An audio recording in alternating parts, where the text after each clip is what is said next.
How do I learn Latin? I wrote an application very similar to Clozemaster. Let's just jump right into it. Gospel of Matthew.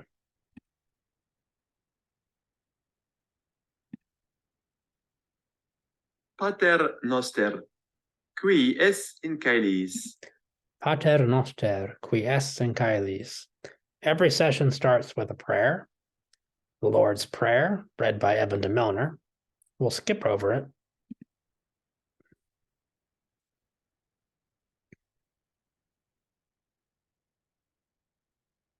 Mane autem revertent incivitatem. He probably did something. Quis? Who? Maybe Jesus. He hungered. Essuriet. This is the perfect of essurio, essuriet. I guess there's no V in the middle. Any other grammatical remarks? No, probably not. This is Matthew 21:18.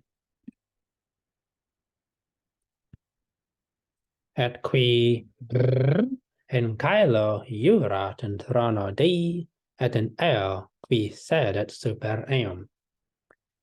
You'll see that every exercise is a closed deletion sentence. I'm not sure at qui in caelo jurat.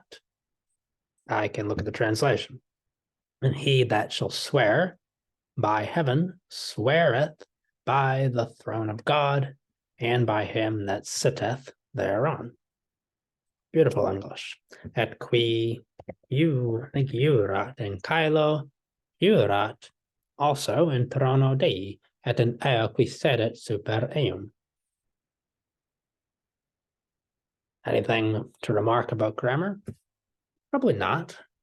But if there were something to say, by doing thousands and thousands of these exercises, you conditioned your brain to, I don't know, not only know them, but to see them, hear them, the patterns, that is, and to exercise them in a skill.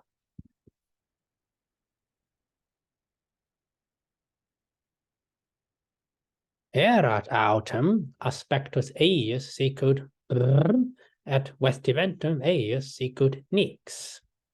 Like snow, his clothes were white. His countenance was like lightning, and his raiment white as snow.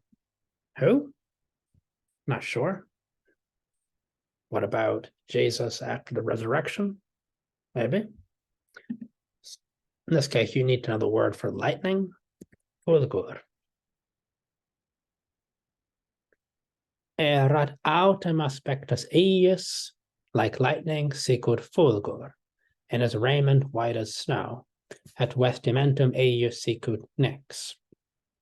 If you learn Latin, or really learn it deeply by playing these exercises, not just from the grammar book, you see that autem is the second word of a sentence.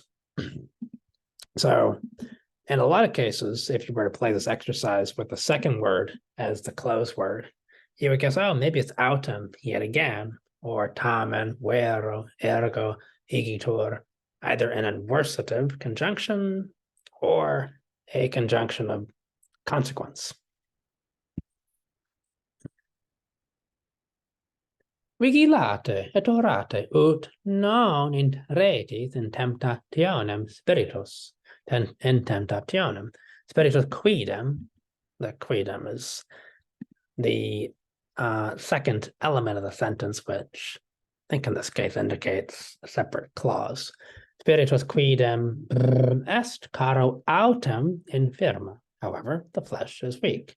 Spiritus autem, I played this a few hours ago, so it's fresh in my memory. I'm cheating big time. Weakness of flashcards, but that's why the intervals of spaced repetition space out. They grow.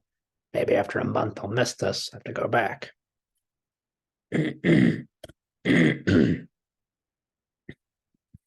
Et argentis in templo recessit et abins aqueo se suspendit. That he hanged himself. is Judas Iscariot, and he cast down the pieces of silver in the temple and departed and went and hanged himself. At Abiens departed, laqueo se suspended. So he cast down the pieces.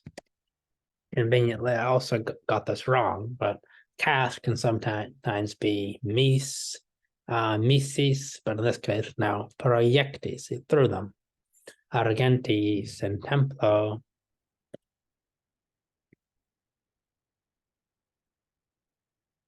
Et in posuerunt super caput eius causam ipsiest. Hic cat Jesus rex Judaeorum. Et in posuerunt super caput eius causam ipsiest. Hic cat Jesus rex Judaeorum. And set up over his head his accusation, written, "This is Jesus, the King of the Jews." So in posuerunt, they, maybe some Roman soldiers,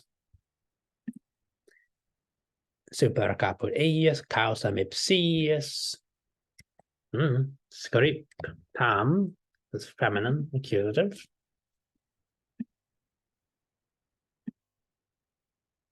Gaudeamus igitur. Gaudeamus igitur. And this was a very short session. I wanted to upload yet another example of how I learned Latin, make some remarks on doing it with cloze exercises.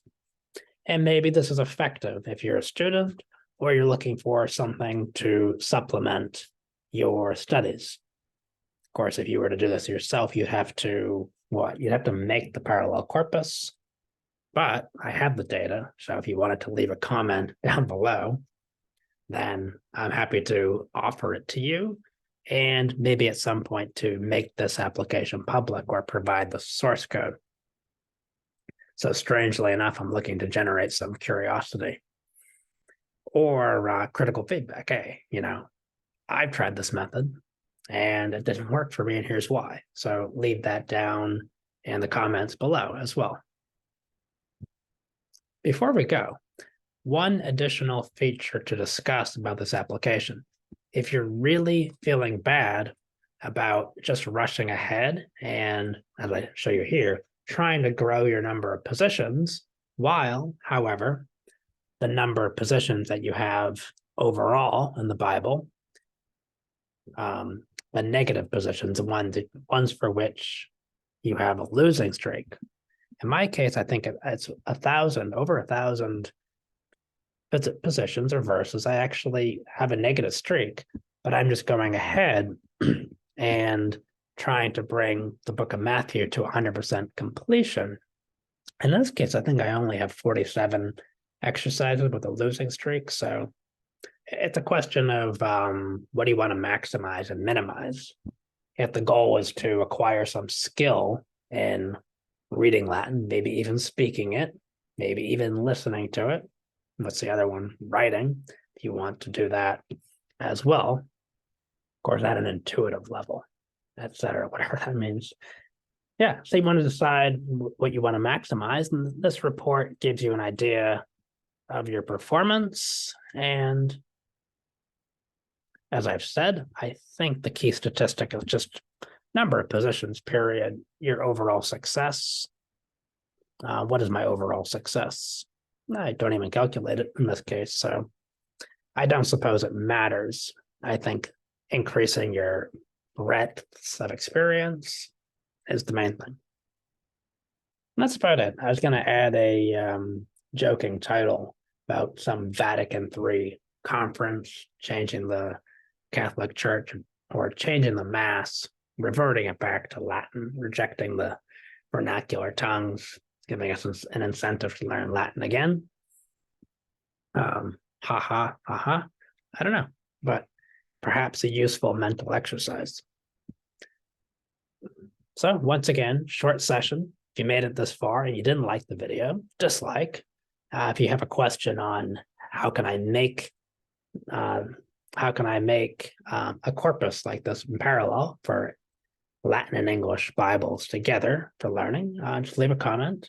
And if you're curious about the source code, let me know. And for the 10th time, that's about it. Voila.